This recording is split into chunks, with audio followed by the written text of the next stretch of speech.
نحمده ونصلي على رسوله الكريم اما بعد فاعوذ بالله من الشيطان الرجيم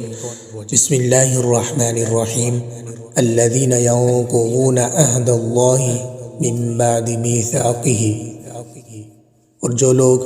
اللہ سے کیے ہوئے عہد کو پختہ کرنے کے بعد بھی توڑ دیتے ہیں وَيَقْطَعُونَ مَا أَمَرَ اللَّهُ بِهِ أَن يُوصَلَ اور جن رشتوں کو اللہ تعالیٰ نے جوڑنے کا حکم دیا انہیں کاٹ ڈالتے ہیں وَيُفْسِدُونَ فِي الْأَرْضِ اور زمین میں فساد مچاتے ہیں أُولَئِكَ هُمُ الْخَاسِرُونَ ایسے ہی لوگ بڑے نقصان اٹھانے والے ہیں۔ آج کے اس درس کے اندر اللہ تعالیٰ نے اس عہد کے بارے میں ذکر کیا ہے کہ جو تمام دنیا کے انسانوں سے عالم برزخ میں لیا گیا۔ تو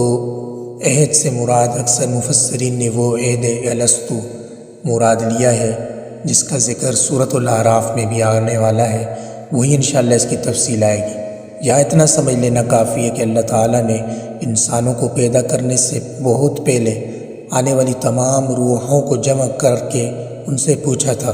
کیا میں تمہارا پروردگار نہیں ہوں؟ سب نے اللہ تعالیٰ کے پروردگار ہونے کا اقرار کر کے یہ عہد کیا تھا کہ وہ اللہ تعالیٰ کی اطاعت کریں گے۔ پھر اس آیت کریمہ میں عہد کو پختہ کرنے سے مراد بظاہر یہ ہے کہ ہر دور میں اللہ تعالیٰ کے رسول آتے رہے جو اس عہد کو یاد دلا کر اللہ تعالیٰ کے خالق و مالک ہونے پر دلائل قائم کرتے رہے۔ اس عہد کی ایک اور تشریح بھی ممکن ہے اور وہ یہ کہ اس سے مراد وہ عملی اور خاموش عہد مراد ہے جو ہر انسان پیدا ہوتے ہی اپنے خالق و مالک سے کرتا ہے۔ یہ ایسا ہی ہے جیسے ہر شخص جو کسی ملک میں پیدا ہوتا ہے وہ اس کے ملک کا شہری ہونے کے ناطے یہ خاموش عہد کرتا ہے کہ وہ اس ملک کے قوانین کا پابند ہوگا، خواہ زبان سے اس نے کچھ نہ کہا ہو، لیکن اس کا کسی ملک میں پیدا ہونا ہی اس عہد کے قائم مقام ہے۔ اسی طرح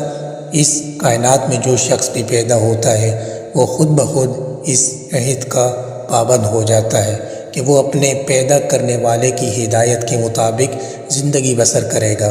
اس عہد کے لیے زبان سے کچھ کہنے کی ضرورت نہیں ہے۔ غالباً اسی وجہ سے اگلی آیت میں باری تعالیٰ نے فوراً یہ ارشاد فرمایا تم اللہ تعالیٰ کے ساتھ کفر کا طرز عمل آخر کیسے اختیار کر لیتے ہو حالانکہ تم بے جان تھے، اس نے تمہیں زندگی بخشی۔ یعنی اگر ذرا غور کرو تو تنہا یہ بات کہ کسی نے تمہیں پیدا کیا ہے تمہاری طرف سے یہ عہد و پیمان ہے کہ تمہارے لیے اس کی نعمتوں کا اعتراف اور اس کے بتائے ہوئے طریقے پر چلنا لازمی ہے، ورنہ یہ کون سی عقل اور کون سا انصاف ہے کہ پیدا تو اللہ تعالیٰ کرے اور فرمانبرداری اس کے بجائے کسی اور کی جائے۔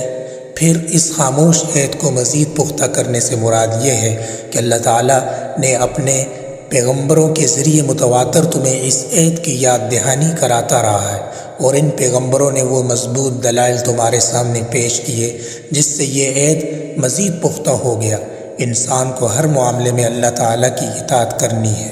آگے اللہ تعالیٰ نے ارشاد فرمایا وَيَقْطَعُونَ مَا أَمَرَ اللَّهُ بِهِ أَن يُوصَلَ وَيُفْسِدُونَ فِي الْأَرْضِ اور اس چیز کو کاٹ دیتے ہیں، توڑ دیتے ہیں جس کو اللہ تعالیٰ نے جوڑنے کا حکم دیا۔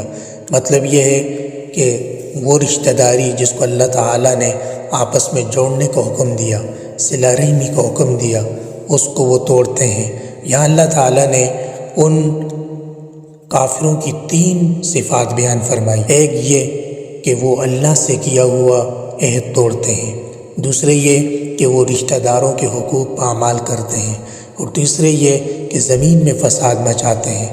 ان میں سے پہلی چیز اللہ تعالیٰ کے حقوق سے متعلق ہے، یعنی وہ اللہ تعالیٰ کے بارے میں وہ عقیدہ رکھتے ہیں کہ جو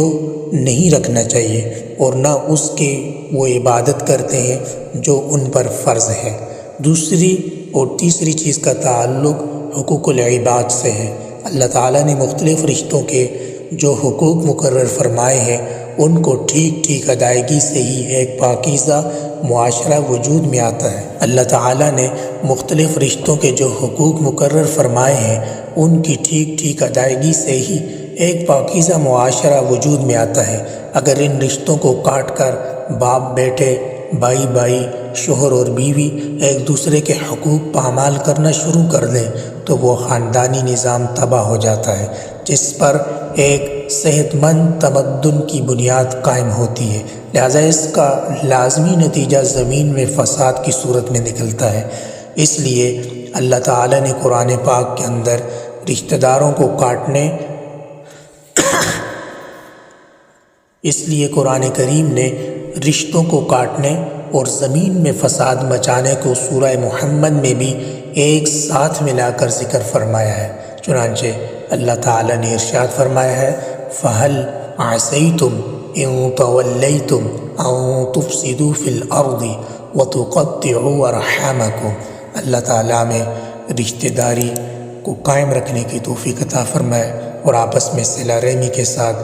تعلقات قائم کرنے کی توفیق عطا فرمائے، آمین یا رب العالمین۔ الذي نزل الفرقان على عبده ليكون للعالمين نذيرا